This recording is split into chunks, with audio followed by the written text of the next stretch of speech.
नमस्कार। कैसे हैं आप सब? उम्मीद करता हूँ आप लोग स्वस्थ होंगे, मस्त होंगे। आज से हम एक सीरीज़ शुरू करने वाले हैं यूपी आरओ एआरओ को लेकर। और इसमें सबसे पहला जो हमारा मुद्दा है, जो सबसे पहले विषय जिस पर हम चर्चा करेंगे, वो है करंट अफेयर्स। देखिए, करंट अफेयर्स का रोल आपके कॉम्पिटिटिव एग्जाम में बहुत इंपॉर्टेंट है। तो सिविल सर्विसेज में आपका आईएएस हो, यूपीपीसीएस हो, बीपीएससी हो, या कोई भी अदर स्टेट सिविल सर्विसेज हो, तो वहाँ पर करंट अफेयर्स का रोल बहुत इंपॉर्टेंट है। तो हम इस सीरीज में शुरुआत करेंगे अपनी करंट अफेयर से। और जो आप ये सीरीज जो चलेगी, इसमें आपको बेनिफिट होगा यूपी आर ओ आर 2023 जो होने वाला है नवंबर दिसंबर में, और उसके साथ साथ पीसीएस 2024। देखिए, करंट अफेयर्स क्या है, किसी भी एग्जाम के लिए मान के चलिए लगभग 10 से 12 महीने का हमें करंट अफेयर्स देखना होता है। और उस 10 से 12 महीने का जो करंट अफेयर्स है, उसको आपको अपनी तैयारी में, मतलब डेली रूटीन के हिसाब से आपको उसको प्रिपेयर करना चाहिए, तैयार करना चाहिए। और जितना हो सके आपको नोट्स बनाना है, किस मैगजीन को फॉलो करना है, न्यूज़पेपर को कितना टाइम देना है, तो सब आज इन्हीं सब मुद्दों पर चर्चा करेंगे। और मेरा ये वीडियो या ये सीरीज शुरू करने का उद्देश्य एकमात्र ये है कि जैसे आपने देखा होगा, जो पीसीएस का कट ऑफ जो एक्सपेक्टेड था, जितना जाना चाहिए था, उसके कई रीजन है। मैंने कल बात की थी उन मुद्दों पर भी, कि जैसे जो स्पेशल वैकेंसी हैं, जो पोस्ट हैं, उनके अकॉर्डिंग रिजल्ट को नहीं बनाया गया है। तो कुछ एग्जैक्ट क्राइटेरिया पता नहीं चल पाया कट ऑफ का। और दूसरा, जो क्वेश्चन आयोग ने डिलीट किए हैं, वो कौन से क्वेश्चन है, कितने क्वेश्चन डिलीट किए हैं, बोनस मार्क्स किसको मिला, किसको नहीं मिला, तो वो सारी चीज़ें हैं। तो मैं आपसे ये कहना चाहूँगा कि कभी भी आप किसी भी एग्जाम के लिए कभी भी अपनी तैयारी का आधार कभी भी इसको मत बनाइए। आपकी तैयारी का आधार ये नहीं होना चाहिए। आपकी तैयारी का आधार, अगर आप पीसीएस देने जा रहे हैं, 150 सवाल हैं, तो आपके पास टारगेट 150 है। उनमें से आप मान लीजिए 15 से 20 सवाल जिनसे आप पूरी तरह से अनभिज्ञ हैं, आपके लिए नए हैं, आप छोड़ दीजिए। लेकिन उसके बावजूद आपके पास 130 क्वेश्चंस ऐसे हैं जिनको आप बहुत अच्छे से तैयार कर सकते हो, प्रिपेयर कर सकते हो। तो कभी भी इस झांसे में मत आइए कि कट ऑफ के आसपास आप कट ऑफ के हिसाब से तैयारी करो कि मैं 90 क्वेश्चन ठीक कर लूँ, 95 ठीक कर लूँ। आपके पास ये है तो इसको टारगेट कीजिए। रणनीति आपकी ऐसी होनी चाहिए, स्ट्रेटेजी आपकी ऐसी होनी चाहिए कि आपका टारगेट, आपका फोकस यहाँ पर हो। अगर आपका फोकस ये होगा तो यकीन मानिए 110 115 सवाल से नीचे आप कभी नहीं रहोगे। तो आपको कभी पीछे मुड़ के नहीं देखना है कि कट ऑफ क्या है। आज आपने प्रीलिम्स दिया है, 2 दिन रेस्ट करके तीसरे दिन से आप मेंस की तैयारी में लग जाएंगे। तो हम इन्हीं सब मुद्दों पर चर्चा करने वाले हैं। ये सीरीज शुरू करने का एकमात्र उद्देश्य है कि हमें कभी भी अपने कट ऑफ को टारगेट नहीं करना है। टारगेट कैसे करना है? आरओ में 140 क्वेश्चन है, आप टारगेट लीजिए 120 का, आप टारगेट लीजिए 1110 का। जब यहाँ टारगेट करेंगे तो यहाँ तो गिरेंगे ही आके। अब आप टारगेट करेंगे 90, तो फिर जैसी समस्या अभी आपको देखने को मिल रही है, वो फिर से आपके साथ ऐसी ही घटना घट जाएगी। तो ये विपदा, ये आपदा आपके साथ ना आए, उससे अच्छा है सचेत हो जाइए और पहले से अपने आप को उस दिशा में तैयार कीजिए कि जहां आपका सिलेक्शन एक श्योर और एकदम कंफर्म हो। ठीक है? तो सबसे पहले हम बात करेंगे आज करंट अफेयर्स पर। देखिए, करंट अफेयर्स के सोर्स आज के टाइम पे सोशल मीडिया का दौर है और डिजिटलाइजेशन के दौर में आप देखोगे कि आपके पास रिसोर्स की कमी नहीं है। आप यूट्यूब पे जाइए, आपको वहां पर हजारों चैनल हैं। आपके पास हजारों चैनल हैं जो आपको daily news, daily current affairs, daily MCQs, daily article या एडिटोरियल कवर कराते हैं। उसके अलावा पेपर हैं, टेलीग्राम पे पीडीएफ्स हैं, मैगजीन्स हैं, कोचिंग संस्थानों के स्टडी मटेरियल हैं। तो बहुत आपके पास सोर्स हैं। और जब बहुत चीज़ें आपके पास आसपास होती है ना, तो आपके पास क्या होता है कि आप चूज कम कर पाते हैं या चूज ही नहीं हो पाते हैं, जिसके चलते क्या होता है कि आप जो पढ़ना है वो भी पढ़ते हैं और जो नहीं पढ़ना है वो उससे ज़्यादा पढ़ते हैं।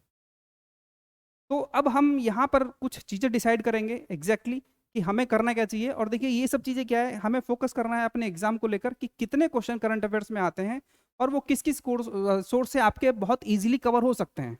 उसके लिए आपको बहुत ज़्यादा भागने की ज़रूरत नहीं है। तो उन्हीं सब सोर्सों की बात करेंगे। और इसके लिए आपको डेली कितना टाइम देना चाहिए या नहीं देना चाहिए, नोट्स आपको बनाने हैं नहीं बनाने हैं, मैगजीन से बनाने हैं, पेपर से बनाने हैं, तो ये सारी चीज़ें यहाँ पे आज चर्चा करनी है। तो देखिए सबसे पहला सोर्स होता है न्यूज़पेपर का, है ना। न्यूज़पेपर में आपके पास जैसे आपका मीडियम हो, हिंदी हो, इंग्लिश हो, तो हिंदी में हम बात करें 3 पेपर हैं जो बेसिकली सिविल सर्विसेज की परीक्षा के लिए, मैं ये तो नहीं कहूँगी बहुत ज़्यादा वहाँ आपको इन्फॉर्मेशन मिल जाएगी, लेकिन ये है कि मोटी मोटी चीज़ें आपको वहाँ से मिल जाएंगी। तो इसमें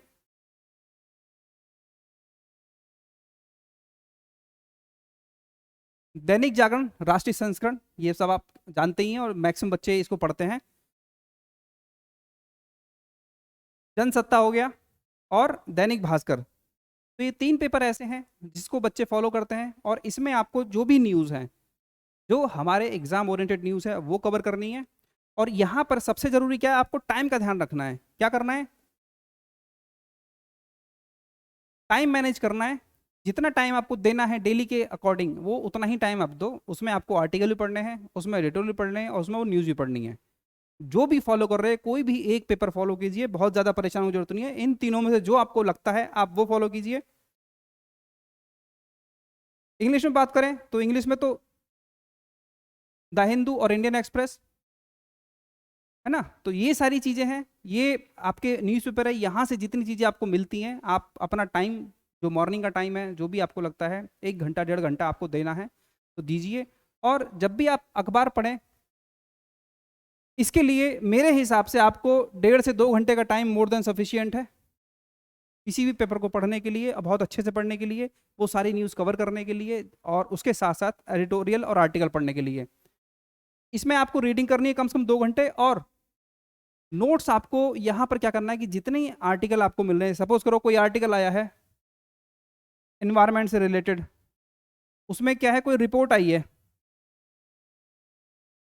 तो आप क्या करेंगे, वो जो रिपोर्ट आई है, उस रिपोर्ट के जो पॉइंट्स हैं, वो पॉइंट्स आपको क्या करना है, नोट करने हैं अपनी नोटबुक में, या आप उसके अपने नोट्स बनाइए, जैसे भी आपकी हैबिट हो, बुकलेट में, कॉपी में, या लूज पेज में, जैसे भी आपको लगता हो। तो जहाँ से आपको जो चीज़ें मिलती हैं, कोई डेटा आया है या कोई रिपोर्ट जारी की है, तो वो सब चीज़ें आपको नोट करनी है। कोई भी न्यूज़ अगर आपको लगती है, या जैसे अभी इंडिया यूएसए, भारत के प्रधानमंत्री अमेरिका गए, तो जो अमेरिकी दौरे पे भारत के प्रधानमंत्री और अमेरिकी राष्ट्रपति के बीच में जो भी समझौते, जो समझौते वहां पर साइन हुए हैं, वो समझौते आपके लिए इंपॉर्टेंट हैं। वो समझौते आपको क्या करना है, नोट करने हैं। तो इतना काम करने में आपको लगभग 2 घंटे डेली का देना होगा, अगर आपको सिविल सर्विसेज की परीक्षा पास करनी है तो। इन सब चीज़ों का कोई शॉर्टकट नहीं है, डेली करंट अफेयर्स। और मैं फिर कहूँगा कि जितना भी एडिटोरियल है, आर्टिकल है, वो आप खुद से पढ़ने की हैबिट डालिए, क्योंकि आपको मेंस लिखना है, ऐसे लिखना है, और फाइनली इंटरव्यू जाके देना है, पीसीएस हो या आईएएस हो, है ना।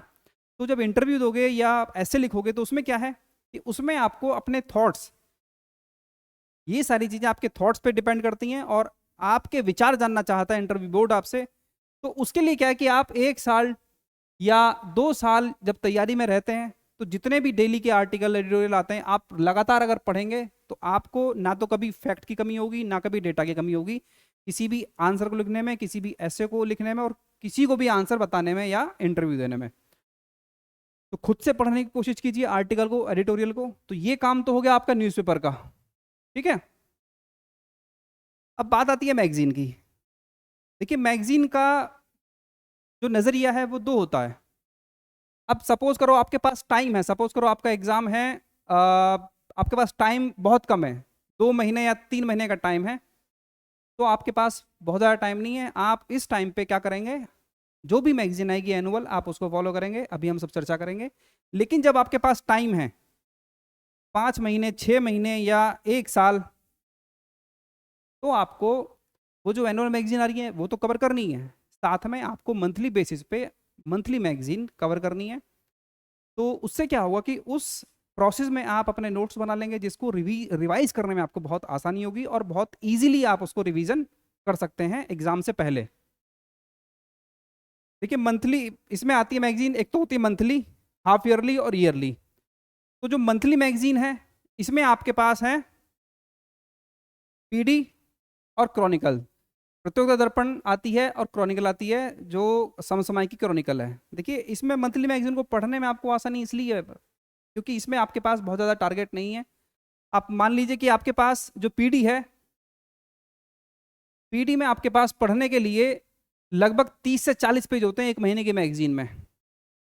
और ये एक ऐसी मैगजीन है कि आप एग्जाम से 3 महीने 4 महीने पहले भी इनको कलेक्ट कर लेंगे ऑनलाइन परचेज करके ना, ये 30-40 पेज भी निकाल के काम कर लेंगे तो यहाँ से बहुत क्वेश्चन मिलेंगे आपको। यही काम आप कर सकते हैं क्रॉनिकल में। इसमें आपको देखने को मिलेंगे मंथली के 70 पेज के अराउंड। तो ये दोनों मैगजीन में से कोई भी एक आप फॉलो कर लें, और फॉलो करने के साथ क्या करना है, आपको इन मैगजीन पे डेली कम से कम 2 घंटे अपने देने हैं। 2 घंटे का टाइम आपको देना है, और ये जो आपके पास 30 डेज का टाइम होता है इनको पढ़ने के लिए, इन 30 डेज में आप उस मैगजीन की कम से कम 2 बार रीडिंग लगाएंगे, और उसी मैगजीन का कम से कम 3 बार उसका रिवीजन कर लेंगे उसी 30 दिन में। क्योंकि इतने पेज आपके पास नहीं है। अगर आपने ये टाइम डिसाइड कर लिया कि आपको डेली का 2 घंटा, डेली का 2 घंटा करंट अफेयर्स के लिए निकाल के चलना है, मुझे ये मुझे पूरे साल करना है, इसमें कोई कोताही मैं कभी नहीं करूंगा कि मैं इसको आधा घंटा कर दूं या नहीं करूं। ये आपको डेली रूटीन में शामिल करना है अगर सिलेक्शन लेना है तो। 2 घंटे डेली दीजिए। आपके पास टारगेट कितना है, या तो आप ये मैगजीन फॉलो कर लीजिए या ये कर लीजिए। यहाँ 30 से 40 पेज होते हैं और यहाँ 70 पेज हैं। आपके एग्जाम के हिसाब से ये सारी चीज़ें हैं। और यकीन मानिए अगर आपके पास पीसीएस में या आरओ में जितने क्वेश्चन आते हैं लगभग 50 से 60% क्वेश्चन आपके मैगजीन कवर कर देंगी। ये मैं बहुत मिनिमम बता रहा हूँ, हो सकता है ज़्यादा ही हूँ। तो इन 30 दिनों में आपको डेली 2 घंटे निकालने हैं।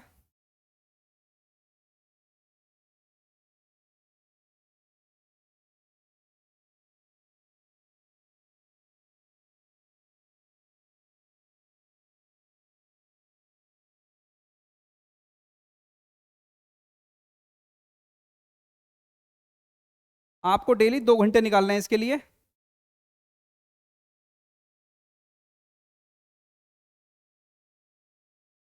और इन 2 घंटों में आपके पास टारगेट क्या है, 30 डेज। और इन 30 डेज में 30 to 40 पेजेस हैं। 2 बार आप ये रीडिंग लगानी है, और कम से कम 2 टाइम्स आपको रीडिंग लगानी है, और 3 टाइम्स उसका उसी महीने में रिवीजन कर लेना है। तो आपका लगभग 5 टाइम हो गया। और जब भी मैगजीन पढ़ो तो कभी भी पहली या दूसरी बार में क्या करना है, आपको कोई भी मार्क नहीं करना है अपनी मैगजीन में, कोई भी अंडरलाइन नहीं करनी है, आपको सिर्फ रीडिंग लगानी है। जब आप थर्ड रीडिंग आपकी लगेगी, थर्ड रीडिंग में आके आपको क्या करना है, इंपॉर्टेंट चीज़ें जो आपको लग रही हैं वो आप अंडरलाइन करना शुरू करेंगे। फोर्थ जब आपकी रीडिंग होगी यानी सेकंड टाइम का रिवीजन होगा, वो उसमें क्या होगा कि वो आप उन कीवर्ड पर फोकस करोगे, याद करने की कोशिश करोगे। और जब लास्ट टाइम आपका होगा, लास्ट टाइम मतलब आपका थर्ड टाइम का रिवीजन, यानी 5वीं बार की रीडिंग और थर्ड टाइम का रिवीजन, उसमें क्या करना है कि आपको जो भी आपके पास कीवर्ड है उनको आप क्या करना है, आपको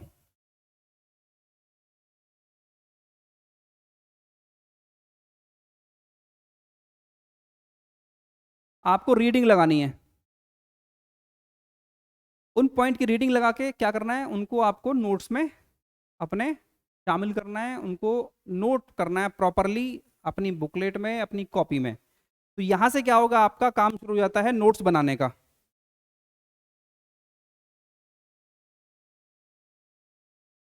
इसके बाद आता है जो आपके पास मैगजीन बची हाफ ईयरली, उस पर कैसे काम करना है।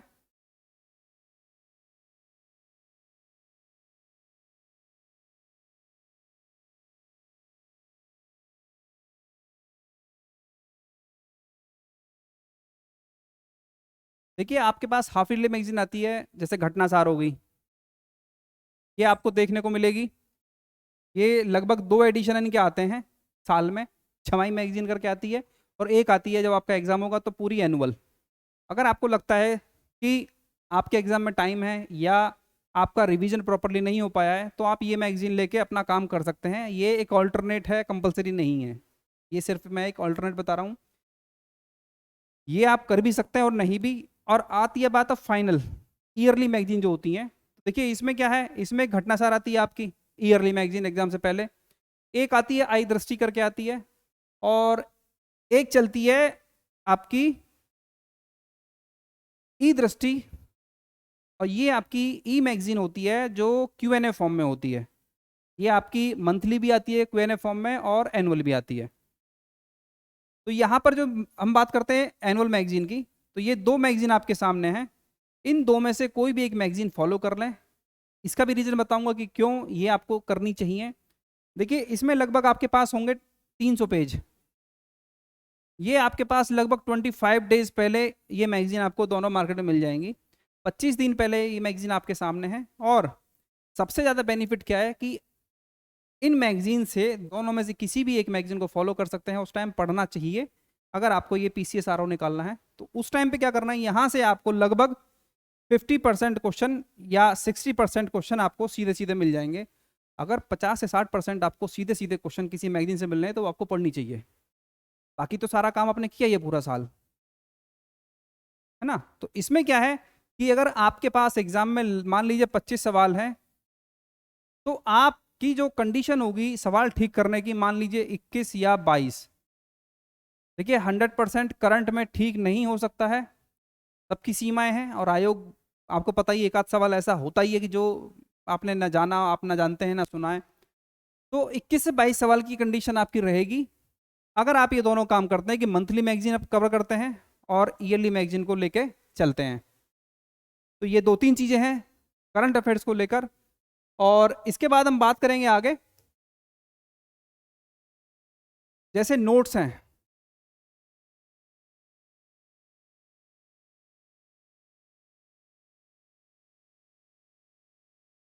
नोट्स फॉर्मेशन कैसे किया जाए।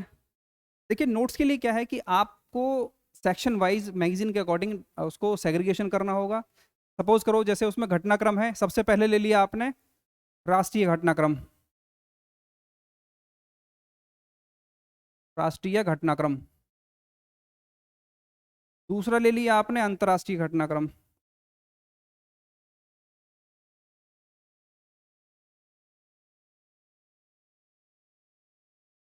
अंतर्राष्ट्रीय घटनाक्रम। तीसरा आ गया आपका आर्थिकी। चौथा आ गया आपका साइंस टेक। पांचवा हो गया आपका खेल। तो ये 5 सेक्शन तो मेजर मेजर हो गए। उसके बाद आता है एक सेक्शन आपका जो सबसे ज्यादा क्वेश्चन कवर करता है, वो है सार संक्षेप।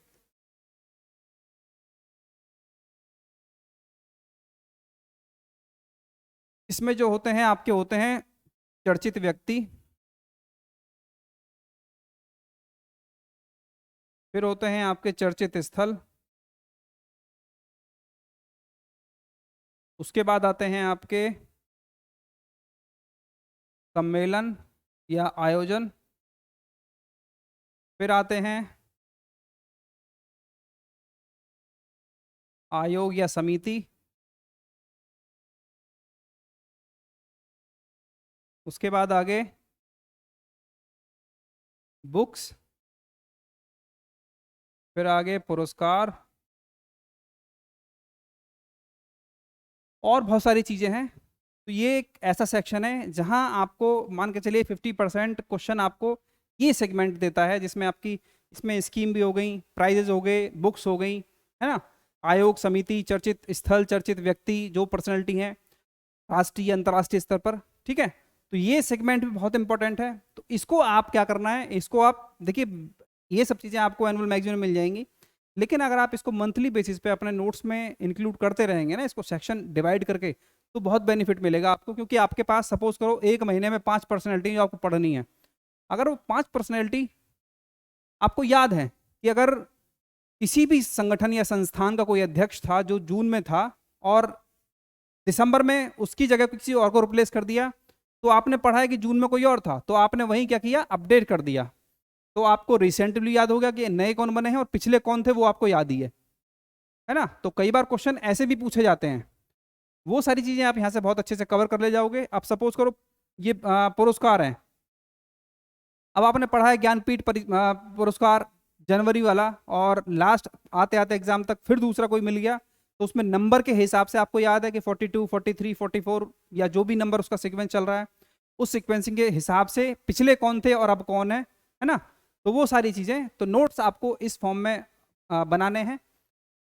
तो ये सारी चीज़ें करंट अफेयर्स को लेकर आपको शुरू करनी है, और डेली का आप मान के चलिए बहुत ज़्यादा नहीं तो 3 घंटा आप अभी से आपको देना होगा, अगर आपको प्रीलिम्स क्वालिफाई करना है, और चाहे वो आरओ का हो, आने वाले समय में बीपीएससी का भी है तो बीपीएससी का हो, या यूपीपीसीएस 24 वाला हो, तो ये स्ट्रैटेजी आपको करंट के लिए फॉलो करनी है। और इसके बाद हम बात करेंगे कि अगर कोई भी सेक्शन है जैसे राष्ट्रीय घटनाक्रम है, तो यहाँ से किस तरह के क्वेश्चन आते हैं, और हमें किन किन चीज़ों को याद करना है, और हमें अपने नोट्स में किन किन पॉइंट को बेसिकली लेके चलना चाहिए, है ना। तो वो हम अपने नेक्स्ट लेक्चर में कवर करेंगे। आज हमारा ये बेसिक था कि हमें क्या क्या फॉलो करना है, क्या सोर्स होने चाहिए, और बहुत ज़्यादा डाइवर्सिंग जरूरत नहीं है, बहुत ज़्यादा मत भागिए, अपने आप को सीमित करके, आपके पास समय सीमित है तो सोर्स भी सीमित होना चाहिए, और उसी सोर्स से आपका सिलेक्शन हो जाएगा। जितनी कम किताबें हैं, जितनी ज़्यादा बार पढ़ोगे, उतना आपका सिलेक्शन का जो प्रोबेबिलिटी है वो बढ़ती जाएगी, और जितनी ज़्यादा किताबों के पीछे भागोगे तो कुछ नहीं होगा, है ना। तो ये कुछ चीज़ें हैं, इनको ध्यान रखो और आज ही से काम शुरू करो, समय आपके पास बिल्कुल भी नहीं है। और हम दोबारा मिलेंगे तो हम बात करेंगे इन सब को लेकर, और मैं कोशिश करूंगा कि पिछले आए हुए सवालों के आधार पर आपको बताऊं कि कैसे कैसे आपको नोट्स फॉर्म करने चाहिए, और किन किन चीज़ों को पढ़ते टाइम आपको ध्यान रखना चाहिए, कहाँ से अक्सर क्वेश्चन ये यूपीपीसीएस में या आरओ में या किसी भी और पब्लिक सर्विस कमीशन के एग्जाम में पूछा जाता है, कहाँ फोकस रहता है, कहाँ फोकस नहीं रहता है, और किस तरह के सवाल आते हैं, तो उस पर हम बात करेंगे। तो आज के लिए इतना ही। और ये जो सीरीज़ है और बेसिकली आरओ के लिए शुरू की है, और ये हम चाहेंगे कि जब तक हमारा एग्जाम है तब तक हम इसको रेगुलर रखें, और पूरा ट्रेंड एनालिसिस करके हम उस पर बात करें, क्वेश्चन कैसे पूछे हैं जीएस में, हिंदी में, और अपने जीएस वाले जहाँ जहाँ से मैक्सिमम क्वेश्चन पूछने की संभावना रहती है उनको बहुत अच्छे से कवर कैसे करें। तो ये सारी चीज़ें हम करते रहेंगे। तो आज के लिए इतना ही, धन्यवाद।